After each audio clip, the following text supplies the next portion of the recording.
कभी कभी मन में सवाल आता है कि जब हम अलग अलग गुरुओं को सुनते हैं, उनकी बातें भी मानते हैं, ईमानदारी से फॉलो भी करते हैं, तो फिर भी जीवन में असली बदलाव क्यों नहीं आता।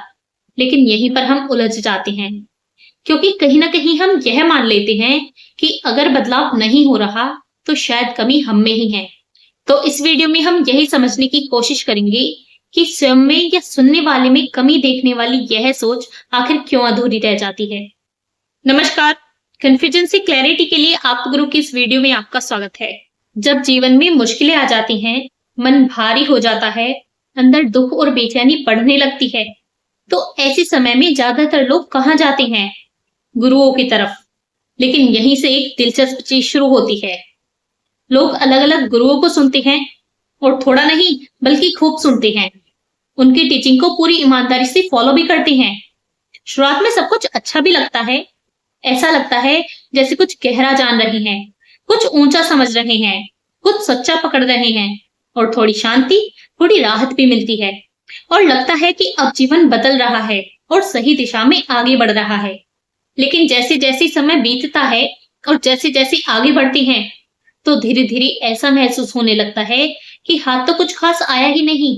हाथ तो आज भी पहले जैसे ही खाली है, दुख भी पहले जैसे ही बने हुए हैं, अंदर का खालीपन अभी भी पहले जैसा ही है। सच्ची संतुष्टि और आनंद मिला ही नहीं, और जिस खुशी की उम्मीद लेकर गुरुओं की तरफ गए थे, तो वो आज भी कहीं दूर ही लगती है। और तब ऐसे में मन में सवाल उठने लगते हैं कि जब हमने अलग अलग गुरुओं को खूब सुना और जो कहा गया उसे पूरी ईमानदारी से फॉलो भी किया, तो फिर बदलाव क्यों नहीं हुआ? दुख क्यों नहीं मिटे? संतुष्टि और आनंद क्यों नहीं मिला? और जब इन सवालों के जवाब खोजे जाते हैं, तो ज्यादातर बार क्या बताया जाता है? यही कि कमी तुम में ही है, तुमने सही से नहीं समझा, तुम अभी उस स्तर तक पहुंचे ही नहीं हो, तुम अपेक्षाएं ही गलत कर रही हो। यानी सारा दोष हमारा ही बताया जाता है। अब इसका परिणाम क्या होता है? तो इंसान धीरे धीरे खुद को दोषी और हीन मानने लगता है और अपनी अपेक्षाओं को एडजस्ट कर लेता है। लेकिन यहीं पर एक बहुत दिलचस्प बात देखने में आती है, और वह ये कि अगर किसी को लाभ होता है तो उसका सारा क्रेडिट गुरु और उसकी टीचिंग को दिया जाता है। लेकिन अगर किसी को लाभ नहीं होता तो फिर उसका दोष उसी इंसान पर डाल दिया जाता है। मतलब लाभ हुआ तो गुरु की टीचिंग सही है, और अगर लाभ नहीं हुआ तो फिर गलती हमारी है। और इसी कारण यहीं पर गहरे और बुनियादी सवाल खड़े होते हैं कि क्या सच में कमी सिर्फ हमारी ही होती है, या फिर गुरु की टीचिंग में भी कोई कमी हो सकती है? और सबसे जरूरी सवाल, आखिर ये कैसे जाना जाए कि कमी कहाँ है और किसकी है? तो चलिए इसे बिल्कुल आसान तरीके से समझते हैं। जब सवाल आता है कि आखिर बदलाव क्यों नहीं होता, तो इसे समझने के लिए एक बहुत ही सरल फ्रेमवर्क है, जिसमें हमें सिर्फ 3 चीजों को देखना होता है। अब पहली चीज आती है हम स्वयं। अगर हमारे अंदर ही रुचि नहीं है, हम लापरवाही कर रहे हैं, या हमें सही ज्ञान और समझ ही नहीं है, तो फिर यहाँ कमी हमारी हो सकती है। जैसे अगर कोई पढ़ाई ही नहीं करता या आधा अधूरा पढ़ता है, तो फिर उसका फेल होना स्वाभाविक है। यहाँ गलती किताब की नहीं है, बल्कि स्टूडेंट की है। अब दूसरी चीज आती है एग्जीक्यूशन। जो करने को कहा गया है, अगर उसे सही तरीके से किया ही नहीं जाता, तो फिर कमी हमारे करने में हो सकती है। जैसे जिम में ट्रेनर ने एक्सरसाइज तो सही बताई, लेकिन हमने उसे सही तरीके से किया ही नहीं, तो फिर बॉडी में रिजल्ट दिखेगा भी नहीं। यह गलती एक्सरसाइज के तरीके की नहीं है, बल्कि हमारी एग्जीक्यूशन की है। अब तीसरी चीज आती है साधन, यानी वो टीचिंग या विधि जिसे हम फॉलो कर रहे हैं। अगर हमारी तरफ से भी कोई कमी नहीं है और हमने ईमानदारी से और सही तरीके से किया भी है, लेकिन फिर भी कोई बदलाव नहीं हो रहा, तो फिर समस्या उस टीचिंग या विधि में भी हो सकती है जिसे हम फॉलो कर रहे हैं। जैसे अगर डॉक्टर ने गलत दवाई दे दी और हमने उसे सही तरीके से और सही समय पर लिया भी, पर फिर भी बीमारी ठीक नहीं हुई, तो यहाँ गलती हमारी नहीं है, बल्कि इलाज की है। तो अब इससे क्या समझ आता है? यही कि कमी हमारे अंदर भी हो सकती है, कमी हमारे करने में यानी एग्जीक्यूशन में भी हो सकती है, और कमी टीचिंग और विधि में भी हो सकती है। मतलब अगर पहले दोनों कारण मौजूद नहीं है और बहुत कुछ जानने, समझने और ईमानदारी से सब करने के बाद भी अगर हमारे दुख नहीं मिटे, संतुष्टि और आनंद नहीं मिला, और हमारा जीवन नहीं बदला, तो फिर यहाँ कमी उस टीचिंग या विधि में भी हो सकती है जिसे हमने फॉलो किया था।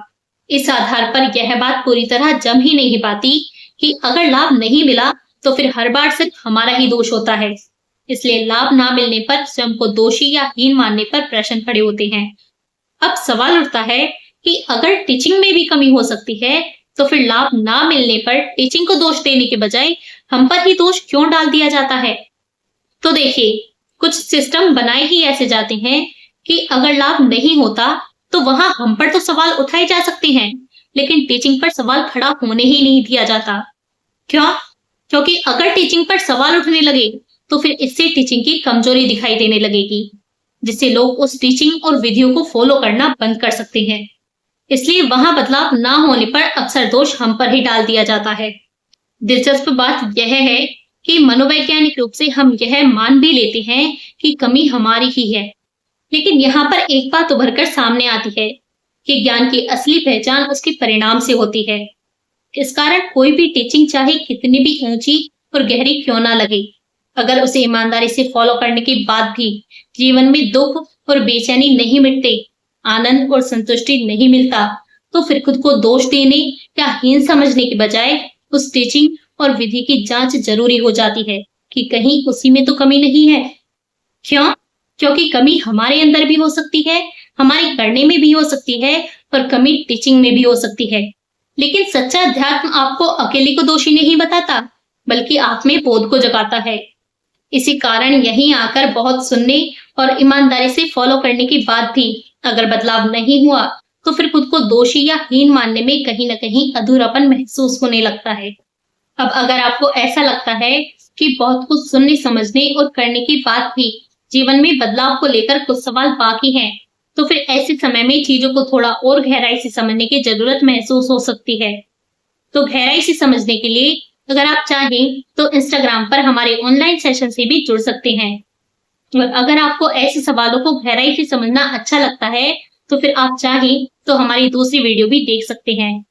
और अगर इस वीडियो ने आपको कोई नई समझ दी हो तो कमेंट में जरूर बताइए। वीडियो पसंद आया हो तो लाइक करें, शेयर करें और अगर आपने अभी तक चैनल सब्सक्राइब नहीं किया है तो कन्फ्यूजन से क्लैरिटी की और वीडियो देखने के लिए सब्सक्राइब जरूर करें। इस वीडियो को देखने के लिए धन्यवाद। मिलते हैं अगली वीडियो में।